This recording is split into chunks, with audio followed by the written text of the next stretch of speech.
Hello à tous, j'espère que vous allez bien. Je suis Kaina et je suis coach en développement personnel. On se retrouve sur ma chaîne Insoul pour un nouveau podcast. Et comme d'habitude, ici on parle de spiritualité et de développement personnel et le tout sans bullshit.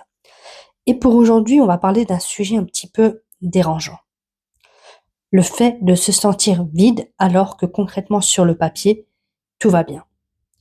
Tu sais, cette fameuse situation où, par exemple, tu as un travail, une carrière, une vie stable, peut-être même une famille, des responsabilités, une routine. Finalement, extérieurement, tout est OK. Mais intérieurement, tu ressens un vide. Pas un drame, pas une crise, juste quelque chose qui manque. Et ça, finalement, c'est difficile à expliquer. Parce que quand tu dis ça, les gens, ils comprennent pas. Ils te disent, mais je comprends pas, t'as tout pour être heureux ou pour être heureuse. De quoi tu te plains? Et du coup, tu te tais. Alors, tu cherches une explication.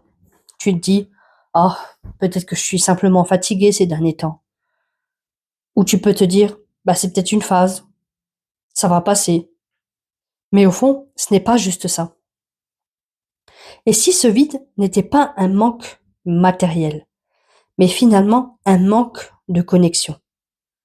Pas un manque de connexion aux autres, mais finalement à toi.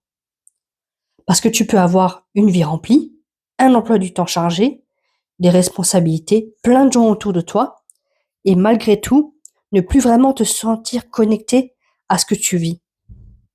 Tu travailles, tu gères, tu assures, tu avances,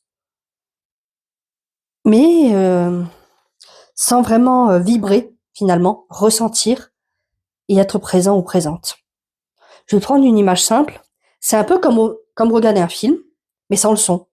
Tu vois tout, mais tu ne ressens pas vraiment. Et souvent, ce vide, il vient de là. Tu as construit une vie, certes, mais pas forcément une vie qui te nourrit profondément. C'est peut-être une vie qui te convenait avant, mais plus aujourd'hui. Et là, c'est confrontant.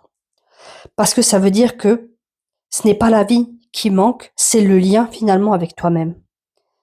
Et le piège dans tout ça, ce serait quoi? Ce serait de vouloir de remplir encore plus. De se dire, plus de travail, plus d'objectifs, ou peut-être plus d'activités, plus de distractions. Alors que concrètement, le problème n'est pas le pas assez, c'est le pas connecté, tout simplement. Le vrai retour à faire, ce n'est pas de rajouter quelque chose, c'est de revenir. Revenir à ce que tu ressens, à ce que tu veux vraiment, à ce qui te fait vibrer, à ce qui a du sens pour toi. Parce que ce vide-là, ce n'est pas un échec, c'est simplement un signal. Un signal que quelque chose en toi demande à être réécouté. Et oui, je te l'accorde, ça demande du courage, parce que ça veut dire ralentir, questionner, peut-être changer même des choses, et des choses qui sont peut-être installées depuis très longtemps. Peut-être sortir du pilote automatique. Alors j'ai envie de te dire, si aujourd'hui tu as tout, mais que quelque part tu te sens vide, ne te dis pas que tu es ingrat ou que tu es ingrate. Demande-toi plutôt, est-ce que je suis encore connecté à la vie que je suis en train de vivre? Parce que parfois, le vide, il n'est pas là pour te punir. Il est simplement là pour te réveiller. Et si tu veux qu'on travaille ensemble pour te reconnecter à toi, remettre du sens et retrouver une vraie présence dans ta vie, le lien est directement dans ma bio. Alors si ce type de podcast te plaît, n'hésite pas à le partager, à mettre un commentaire, un j'aime et à me suivre. Et en attendant, je te souhaite une excellente journée.